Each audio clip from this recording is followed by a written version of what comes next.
The 15th ranked Virginia football team is headed to its fourth longest road trip in program history when they head to Cal this weekend. On this week's episode, we highlight the big injury headlines going into this matchup, and we also have a special guest. We're joined by former Virginia quarterback and ACC Player of the Year, former NFL quarterback Matt Schaub. Schaub and I discuss the offensive issues that are happening in the last few games for the Cavaliers, and he gives us a perspective on what it's like to play through an injury to your non-throwing shoulder. All that coming up on the Good Old Podcast.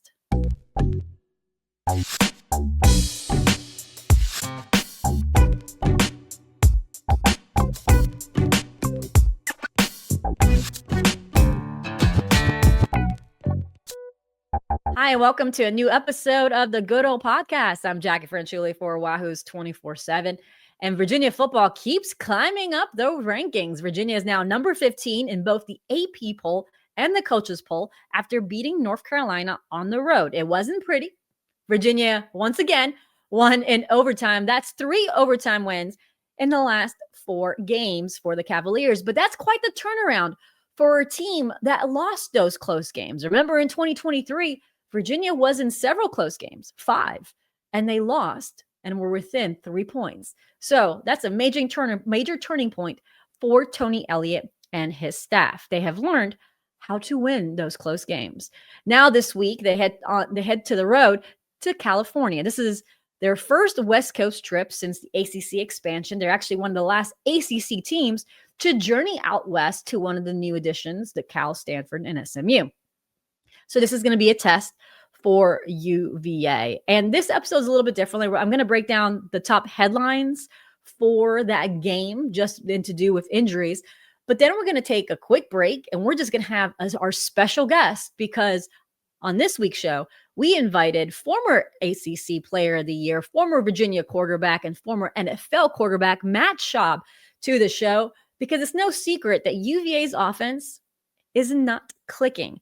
They haven't found a rhythm the last 3 games. So we thought, who better to discuss the offense than Matt Schaub? So Matt will be joining us in a little bit. So before we get to that interview, here are the top headlines heading into the matchup after Tony Elliott had his weekly press conference on Tuesday. Now, the big news, and honestly, it's something that we've kind of expected and hinted on the message boards, Virginia running back Xavier Brown has been confirmed to be out for the remaining of the season after he had an ACL injury in that home game against Washington State. So tough news for Virginia, tough news for Xavier Brown, who is having quite the year. He was very productive for Virginia, not only on offense, at running back as a pass catcher, but also on special teams. So that is a tough loss for Virginia. The other notable injury is offensive lineman Kevin Wigginton. Kevin Wigginton has stepped up for Virginia, playing at right guard when Brady Wilson was hurt. Remember, Drake Metcalf came in, played center, and Kevin Wigginton came in at right guard. He was dealing with an ankle injury, and it seems like that high ankle injury kind of came back, and that's why he missed the last game. And according to Elliott, he hopes this is not a season-ending injury, but that ankle needs to rest up. So he'll be out for a few weeks. There are no other additional injuries of concern heading into Cal. Those are the 2 big ones. Cam Ross is expected to be back for this game. He missed the earlier game, and Tony Elliott said, talking to the medical staff, he was back at practice this week already, and he should be back at practice for the rest of the week. So that is the expectation, that Cam Ross will be available for that West Coast trip. But like I said, we're going to take a quick break, and then on the other side, we're going to hear from Matt Schaub on what he's seen from the Virginia offense and his thoughts on that 7-1 start for the Cavaliers.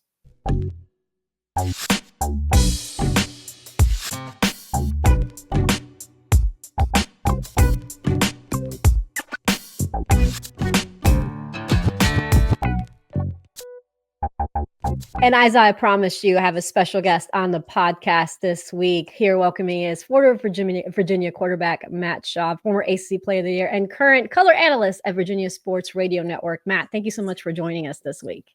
Absolutely. Thanks for having me on. Before we kind of get on the nitty gritty, obviously, we're going to talk a little bit about the UVA offense and what's been going on. I just want to take a moment and appreciate what this team has been able to do. A 7-1 start, 4-0 in ACC play. The first time this has happened since 2007. They won 6 games in a row. Again, something that has not happened since 2007. I mean, that's an incredible feat for this staff and these bunch of players. It absolutely is, and I think everyone should really embrace the journey and the ride that this team's providing with them. I mean, just you mentioned it. Look at where they've been the past few years, and really since Tony Elliott's taken over, with the tragedy there on grounds and just all the turmoil that has embraced this organization, this program. But think about where they are in this world of NIL and transfer portal. How many new players came to the team this year after a promising start last year? And then things just kind of fell apart. Obviously, last season a lot of tough opponents down the stretch, but just to be 7-1 and some of the teams that they beat, Florida State at home, really put them on the map, and then to go and put an exclamation point on that on the road at Louisville and finding a way to get out of there with a win, like these are some big time wins. And this program under Tony Elliott's tutelage has just really taken off and really found their stride. And I don't think a lot of people expected it on the outside, just given the landscape of college football. And so it's really exciting for as an alum to be able to witness it, and again to be doing, like you mentioned, some of the games on the radio there for the Virginia Sports Radio Network. It's just been fun to watch up close, in person, and see this team really grow and develop. 2 years ago, Virginia was in these close games and they didn't win. So this is a big progress for Virginia to take a step forward. And just like you said, in this college football world, I mean, they had over 30 transfers coming in, a Mhm. lot of new faces. We've seen other teams not be able to get that chemistry going. I mean, Florida State is a great example last year, and you can even see it now, that chemistry. That's a big thing for a staff to do. It really is, and the art of football sometimes is just finding a way and finding a way to win. And you, so many games are close, and when you consistently find a way to be on the losing end of those, sometimes that's hard to turn around. And winning is a mindset, and winning is contagious. And when you can find ways to win, and they're different, every game turns out different. You could some games have 600 yards, score 50 points, and you win by 30, right? But then you could have ones like Carolina the other day where things just aren't happening for you offensively, and the defense has to pick up the offense. Special teams might need to make a big play. But I think the unique thing about this team, with all the transfers, with all the first year players, they're bringing guys in, and whatever they did in the offseason and the summer to gel and to bond and to become like a brotherhood, that's the thing about football is when you have that, that's worth 2 or 3 wins every year. That's worth 2 or 3 of those close games. You find a way to pull through. And I think some of those guys coming from the likes of whether it's Ohio State, Tennessee, they've played in big games, Alabama, they know what it's like. And they weren't here for some of those tough times, those lean years, and they can come in and they can change that culture and that winning mindset because they've been around it other places. And I think that's a big part of this locker room and what Tony Elliott's built. And you find the right pieces and the right system, and it all just works and it comes together, and it's fun to watch.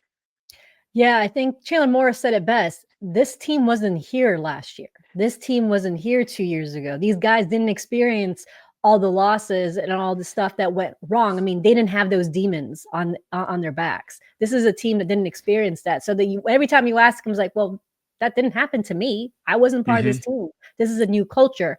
But kind of moving on to the North Carolina game, because obviously it was a great win, third overtime win. And I don't know if in your career you ever had 3 overtime games in a season. No, not at all. And I think that we actually, during one of the TV timeouts on the broadcast the other day, we had looked it up, and I think that is might even tie a record, 3 overtime games in one season for a team, but Yeah, also winning all 3 of them, right? I mean, do you know that mhm. for certain?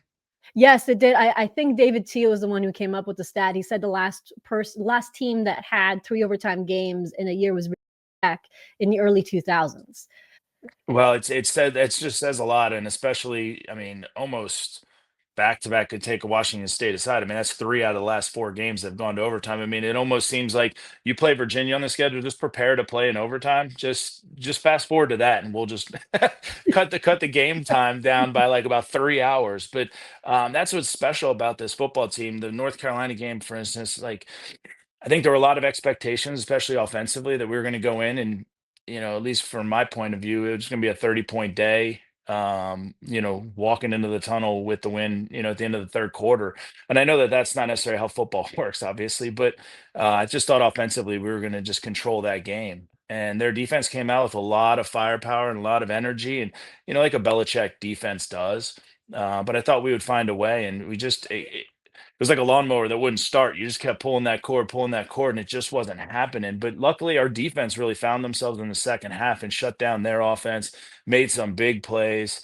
And, any way you can get a victory, you're going to take it. But there was a lot to learn on that tape. And I know that Tony Elliott and the staff was going to look at it, and the veteran leadership on this football team that we've seen all year, because this is not a new phenomenon. Like Washington State was tough sledding 2 weeks ago. And even the Louisville game offensively, it was tough sledding, and the defense providing two touchdowns in that game really was the what got us over the hump. But I think this team can really look in the mirror, and they're going to, and just figure out, all right, we put ourselves in a position going into November to be in the hunt for an ACC championship and to play in Charlotte in early December. Well, we need to clean up our football in order to do that, because Cal's not going to be a pushover, especially on the road. You got Wake Forest, who's dangerous, and Duke. And then, of course, those guys from down the street. So it's not going to be easy. And they're finding a way to win, but there's things they got to clean up. I mean, it's better to clean up things that went wrong after a win, right? So that they're Oh, doing what they absolutely. need to do and staying in contention for the ACC title. And only the one of two unbeaten teams in the conference, Georgia Tech being the only other one. But in that UNC game, it was interesting because I expected North Carolina's D-line to give some issues, right? Because I've seen Bill Belichick and what he's done with defense. I mean, as a Miami Dolphins fan, I've experienced Bill Belichick's defense quite often, unfortunately. So I understood what to expect there. But they were winning some one-on-one battles in the trenches. They really were, and the big thing that they do, and he's always done with it, was his philosophy is to have five defensive linemen, really three D linemen, two big outside linebackers that stand up on the edge, so five guys on the line, and they basically zero out and have one-on-ones with every offensive lineman across the board in their pass protection. And then you leave the linebacker to roam if you do run the football, try to take up all those blocks up front and let him just mirror the back and make the plays. But when you have five one-on-ones, it's it's hard consistently 30, 35 times a game to win every single one of those blocks every snap. So you really have to change up the looks that you give them, whether it's play action, whether it's moving the quarterback, moving the launch point, so that you're just not sitting back there at 7 yards, waiting to throw the football. And on the backside of that, he likes to play a lot of man coverage, and he knows leverage, and he know the guys on defense, the corners, they know where their help is inside with a safety, or if they're playing a too high, like cover two man, their safeties are going to be over the top, so they play inside leverage. So they did that really well, and it caused Chandler Morris to really hold the football longer than he wanted to, too many times. And it made him move in the pocket, and eventually that pocket collapsed. And you saw guys get the sacks, and he had to go, or he had to get rid of the football before he was ready, because some of those one-on-ones we lost too soon in the down. And so it was a variety of things, but that's Bill Belichick's MO, is to get one-on-ones, and he's banking on one of his guys beating your guy on one of those snaps. And it worked for the great majority of that game. Yeah, I mean, they had 6 sacks. That O-line only yielded 5 sacks throughout the other Yeah. games of the year. They had more in one afternoon. And Chandler Morris, like you said, even when he had time, it felt like he didn't have what he wanted when he was looking down the field. But he seemed to always want to go for those big chunk plays. It felt like that's Yeah. what I've been noticing as a trend the last 3 games, instead of going for that check down. That's been the one of the things that I've noticed watching the games. Well, I think that's one thing, referenced all the man-to-man that UNC was playing.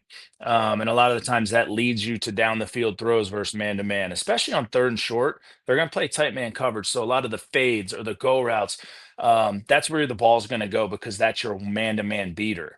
And I think that's one thing, especially in those third down situations, which we've been a really good third down team all Mhm. year, converting over 50%, which is remarkable. To now, the past couple weeks, we've been 30% or below. And sometimes you have to help guys get open versus man-to-man coverage, whether it's with stacks or bunches in your formations, motions, to create some picks and rubs for them to get free in the secondary. Especially when you have guys that are just as good of athletes as your receivers on the defensive side. And I thought that that really showed itself. There wasn't a ton of separation in a lot of our man-to-man beaters in those situations. And I think that that's something the team and Des Kitchens, the offensive coordinator, Tony Elliott, as an offensive minded head coach, they really have to sit down and think, how can we beat man coverage? Because something that about football, when teams see that something gives you a problem, they're going to repeat it. They're going to come back Mhm. to it the next week. Cal's looking at that same film and saying, can we emulate what UNC did to shut down Virginia's offense or contain it? They're going to watch the same thing, and you're going to see those things keep coming up. And you're going to have to show that you can beat them. And that leads me to my next point. How big of a loss was Cam Ross? Because Mhm. you have a guy that does so much stuff pre-snap. And without him there, that defense wasn't biting when Cam Courtney was on the field. They really weren't, and Cam Ross was a big loss. I think that was a very, very valuable part of our offense, just from what he can do with his motions, shifts, running some of the jet sweep looks, or just the attention he creates. And he's one of those guys that you can get the ball quickly, and a guy might be mirroring him, but he can make that guy miss because of his quickness and his athleticism. When you take him out of the equation, you just don't have that same level of fast twitch to be able to make someone miss in the open field and just trying to create an extra punt return for him. He's so dynamic in that phase of the game that and we miss him there as well. So hopefully at some point we'll see him back on the field because of his dynamic ability in the slot. But there are plays to be made out there, and I thought the thing that really opened a lot of people's eyes was the way our run game was inefficient the other day. And I think that's really created us to be one dimensional. And then when we can't run the football well, is our play action going to be as good? And I don't think it was. We hit a couple plays, but not to the degree and the efficiency that we like to. And that really made us one dimensional in a drop back passing style of game, which is what Belichick's defense and has always done. He tries to eliminate what you do best. And what does Virginia football do best? Run the football. Take that away, and then you find success rushing the passer and just playing versus the pass. Yeah, Virginia had 59 net rushing yards, 105 if you don't count those sacks that went against Virginia. But that wasn't a very solid running performance. And that brings up to my next point. Dakota Tweedy got hurt in that Louisville game. And I mentioned that Dakota Tweedy had improved a lot, and he's been such an integral part in certain different situations for Virginia when he's not just being a pass catcher that he's known with. But I feel like something that is not being talked a lot about is their 12 personnel sets when he's on the field and Yeah. what he's been able to improve on with his pass protection, but also his run blocking as well. I feel like that part of the game was not discussed. And now I'm seeing that they don't run as many 12 personnel sets because of his injury. And I feel like his injury has affected a lot of the things that Virginia was so successful on in the beginning part of the season. Great observation, and it's something that Ahmad Hawkins and I talked during the broadcast in a TV timeout, that we weren't going to 12 personnel or multiple tight end sets or bringing in a heavy package with an extra offensive lineman with those tight ends. And when we did, we ended up putting John Rogers in there with Sage Ennis in the fourth quarter, and we were able to get some runs and we were able to get some effective mismatches in the pass game. And I think that's just getting more confidence with John Rogers out there as a young player, seeing what he can do. There was so much confidence in Dakota Twitty and Sage Ennis, but when you take Dakota Twitty out, that dynamic ability in the middle of the football field for those mismatches on safeties, I think that we lost a little confidence in those sets. Plus, we wanted to keep Cam Ross on the field. We wanted to keep Edrin and Trell Harris. We want to keep 11 personnel because of their ability, down the field. But it does limit you and shortens the edges for defensive ends when you take tight ends out, and it puts a lot more on the tackles. So I'd love to see us have more confidence and work 12 personnel because the ability that it gives you to run and pass, and it gives you some more protection in your play action game. And I think we'll see, John Rogers really step up because I think he has the ability to play well in the pass game for us and the run blocking. But there were some throws that we missed to tight ends the other day that I know Chandler Morris would like to have back, especially late in the game. And I think that's one thing, just hitting on Chandler Morris. I think he's been banged up a little bit the past few Mhm. weeks. And I think it's no mystery because we've seen him, favoring his shoulder, and I know that's been an issue for him, his hand back in the Florida State game. But I think it's affected his motion a little bit, not finishing throws, not being able to clear his left side. And you saw a few balls, to open receivers go high, and I think that you rush them a little bit, but I think that left side has really given him a problem with some of his mechanics. And so hopefully we can get him back 100% or as close to it as possible and be ready to go this coming week. I was going to ask, that was my next question. As a quarterback, when you have an injury to your non-throwing shoulder, how much does that affect you on the field? It can affect you because it's just always nagging and always bothering you. I've handled had a few of my left shoulder injuries and separations, dislocations, whatnot. But it can affect your throw motion if you don't become used to it or the ability to overcome it just through practice and making things as real and game like in practice. Just being able to clear that left side so you don't get stuck in your motion, and then that causes you to release it too early in your throwing motion, and then it sails or it gets high. You can't get on top. What you say, you might hear on top of the ball, to where you can control the trajectory and the velocity on it. And so I think that's just something as he works through it and deals with it, that you just have to find that comfort level and make those throws. Okay, he missed a seam ball to Sage Ennis, up the left side in the fourth quarter there. And it's a throw he's made 100 times this season already. Let's go out and practice Monday, Tuesday. Let me get 5 extra ones during practice or after practice live. And just so we can, feel good about it. And so I think that's something that you just got to look at those throws and go back and try to put yourself in that game situation and recreate it so you feel comfortable and that left side, that left shoulder isn't bothering you. That my next question too, as a quarterback, it's all about confidence and keeping the momentum going, not try to miss your timing in your head, right? It's all about it not affecting your timing, your clock. When you Mhm. have games like this, how much is it mentally to overcome that as a quarterback when you have 3 games where it feels like your timing may be off or you're forcing things? Like, how do you overcome something like that? A lot easier to overcome when you win, as we mentioned earlier. So, but I think at the end of the day, it's just you got to keep playing, you got to keep swinging, keep throwing. You can't be gun shy. You can't hesitate, because once you hesitate, then everything's really off, and then you really question, and then you're really in your own head. But when things are just somewhat off or I think you can overcome those. You just got to keep playing and play through it and have the confidence in your teammates and not try to do too much. And you mentioned earlier about some of the deep throws down the field, especially in situations where just a completion underneath gets you a first down or accomplishes what you want. Not forcing the big play, trying to win the game on one throw. Just playing within the offense, taking what the defense gives you, and just keeping the blinders on. Just what's my job on this next play? How do I execute it effectively for my team and not trying to be a hero on every play? And I think that's where that mental battle is in every one of us, but especially at the quarterback position, because so much is on your plate and on your shoulders. But just keeping the main thing, the main thing is imperative. And I know Chandler Morris, he's veteran enough. He's played enough football in his Mhm. college career. Just do that. You don't have to do too much, and then just rely on your teammates, and you'll like where you're at. Well, I do wanna mention, you mentioned the Sage Ennis throw. It looked like Sage Ennis tripped there in the end zone when Chandler Morris threw it to him, and, I think it was the 3rd quarter, it was 3rd down. When you see those plays in the goal line situation, with Bill Belichick's defense, it was gonna be hard to run the ball. I mean, UNC was top 40 in run defense going into this game, so everyone knew it was gonna be a tough game. Yeah. When you look at those 2 passing play calls, what was your kind of reaction to that? Would you have wanted to see them run the ball in those situations? Or when you look at that, I mean, they both were open. I mean, Sage Ennis was Yeah. open, and so was Jamari Taylor. Right. And just to hit on the plays as they were, and then I'll talk about what I thought might transpire there.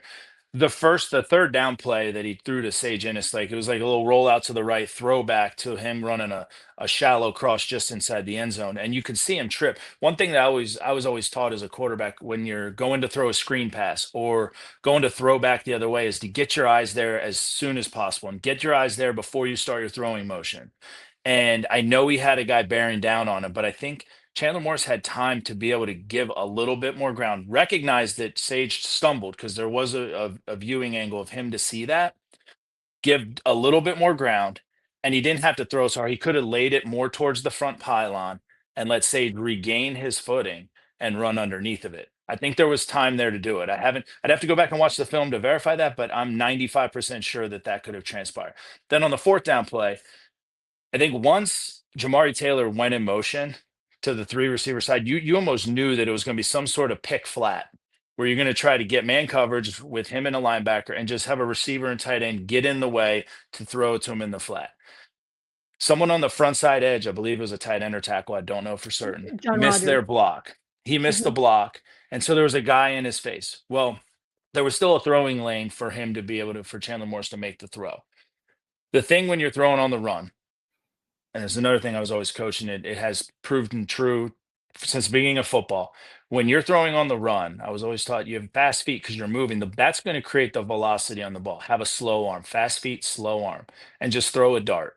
You don't need to throw it through the receiver or anything like that. Just nice and easy. And Jamari was open enough that Chandler Morris makes that throw 19 out of 20 times. And this was the one time, and it was right after missing a throw on the other one. Okay, so he had both those throws, and they're easily correctable. I would have loved if you knew you were going to go for it on fourth down, then just hammer it in the middle with Jamari Taylor on third down. Get in one of those big sets like they did in overtime to Mhm. score. Just run that same play and just do that on that third one. I love that setup with the shift, go into the direct snap, a little fake to draw attention to Chandler Morris, and then right downhill. Call that play there. And I think you would have scored. And then from on fourth down, call whatever you want. I mean, you got to go with your best play, but I would love to have seen them run the football on that third down. Yeah, that direct snap has, I mean, been successful every time they've run it. It's been remarkable to see what they've done to that and how Jamari Taylor, he's also said he kind of sees how the defense, what they do as they do the shift, and he finds success with it. He really does, and I like those heavy sets. You bring in, all the big bodies, the tight ends, and you have Jaden Thomas in there, who's a big body himself, and he goes in motion or counter motions back, and is able to provide an extra blocker on the one edge, just to protect the running back. Why not have two or three of those in every game plan, whether it's short yardage or on the goal line, and take Chandler Morris out if you want. Put another blocker in there, an extra offensive lineman, and I think we'll have a lot of success on third and fourth and one. Yeah, I'm actually curious to see how they use Jaden Thomas moving forward because he's shown some ability there, and with his frame, I mean, if you're down Dakota Tweedy, maybe he's an option where with his frame, he could possibly come in and add more reps there. He really could. And I mean, what another big body that has receiver type skills, catching the football and running downfield, but he's such a big body. I think he's a willing blocker, obviously, with how they use him. But you pair him with Jamal Edrin and Trell Harris and Cam Ross. I mean, that's a pretty dynamic pass catching uh for players to have in the huddle. I'd love to be in that huddle. But it'd be interesting to see how they use him going forward. And I think he's working himself into the huddle more and more, especially showing his ability as a punt returner to secure the football. He had a couple big returns, nullified by some penalties, but still he's shown the ability to go out there and the lights aren't too bright for him. I know we talked a lot about the offense, but I feel at least need to get one question in on the defense because those Absolutely. guys have been playing so well the last few games. I mean, the first half, it feels like they try to settle in and see what the offense is giving them, and then they make adjustments in the second half. And that's 3 games in a row. The opponent has not had 100 total yards of offense in the second quarter. It's been quite remarkable what they've been able to do in second half of games. It really is, and you just look across the board at the veteran presence that they have, and the upperclassmen that they're playing with, and guys that have come in from different places. But we mentioned how the offense, and I take full responsibility for how many sacks we gave up the other day, and I mentioned it to the guys on the broadcast that before Washington State, that was one of my keys is like we have not given up many sacks. And then we come into this week and we give up more than we've had all year. Well, that's the thing with the defense is we're getting after the quarterback. We're getting every quarterback we face is not comfortable in the pocket. They're taking sacks, and we're really being disruptive, and we're causing errant throws. And it all starts up front, and that makes it easy on the secondary to be able to play tight coverage and not give up big plays because our front is really getting after quarterbacks. And ever since Cam Robinson has gotten back in the field, he's such a dynamic player. And for him missing 3 games and coming in and I think he's near leading our team in tackles or he's just in second, and he's got a complete stat line. I mean, he accounts for 8 points himself so far on defense, and I just love the way they're playing and the adjustments that John Radzinski's coming up with in game, and it's really really the highlight of what our team's become the past month. And while our offense is going through some tough times, the defense is what has really stepped up and kept us in the games. Matt, with all the defensive improvements that we've seen from this Virginia defense, there's still an area of concern for me. The passing defense against North Carolina, there were still opportunities for UNC's offense if they took them. Wide receivers were left open. If Gio Lopez was saw these guys, that would have been trouble for UVA. Yeah, they would. And one thing, the past couple of weeks, we played face quarterbacks that were a little smaller in stature, and they had a trouble seeing the receivers down the field. And there were times when Gio Lopez for North Carolina had tried to move in the pocket and had guys wide open down sidelines, and we dropped coverage. And fortunately, he threw the ball elsewhere, and they were incomplete or not big plays, or he had to tuck the ball. And I think that's something that Coach Rudd and the defensive staff is really looking at. Like, guys, we're facing some quarterbacks that can move around, and we're going to continue to face a bunch of quarterbacks that move around, create more time for themselves outside the pocket. And when we have scramble drills, we have to, what we call on the defensive side of the ball is plaster, and we have to attach ourselves even if we're in zone, we have to transition to man-to-man coverage and get guys covered so that we can prevent those big plays from happening. Because if even one or two of those are found, I mean, they're big plays, if not touchdowns. And you don't want to have those easy layups down the field if you can prevent them. And we have the guys that can do it. And I think it's just something that you really have to harp during the week in practice. There's a handful of plays you're going to tell the scout team quarterback, hey, don't throw this on time, scramble, move around. We're going to let the play it out and force the guys on the back end to have to plaster and really prevent some of those big plays. And then when the quarterback tucks it down, or checks it down, then you have to rally and you have to go tackle. And we've been able to do that for a good amount of the season. But the past few weeks, even against Washington State, there was a couple times receivers were open down in the secondary on extended plays.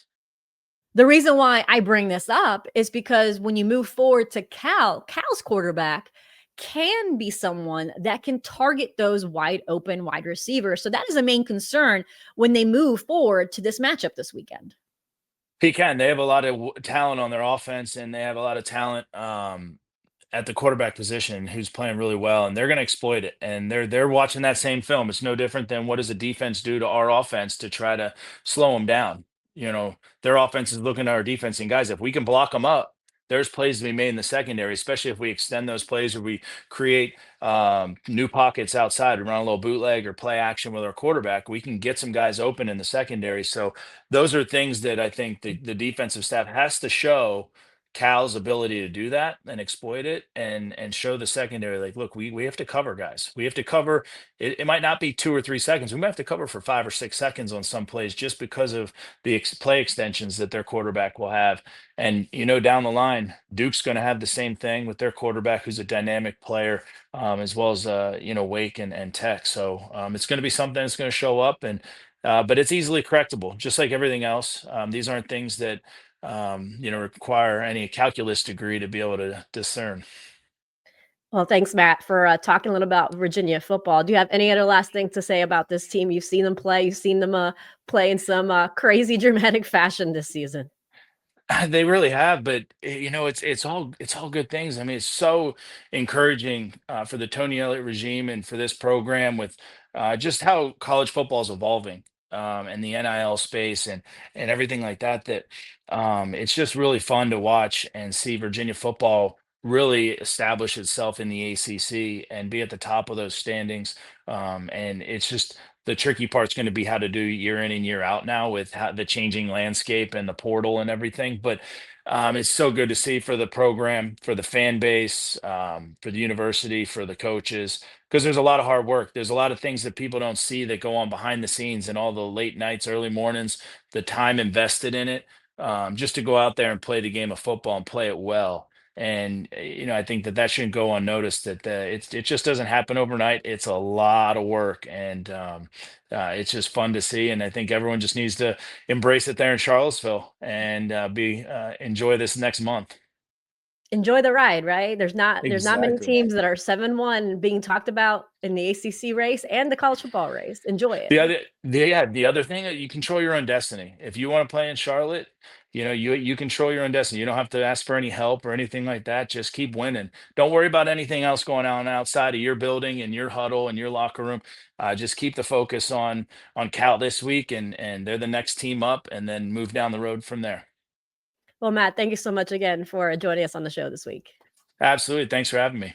And thanks again for Matt for joining us on the show this week. It's always nice to have a player's perspective on things. And certainly when things aren't going exactly how they were in the beginning, it's nice to have a quarterback's outlook as well when it comes to what Chandler Morris is experiencing with his left shoulder injury. So thanks again for Matt for joining us. I hope you guys enjoyed the show this week. It's a little bit earlier in the week and a little bit differently than we've done in the last few weeks. So I hope you guys all enjoy it. Now, as far as the Cal game, we still have preview game coverage.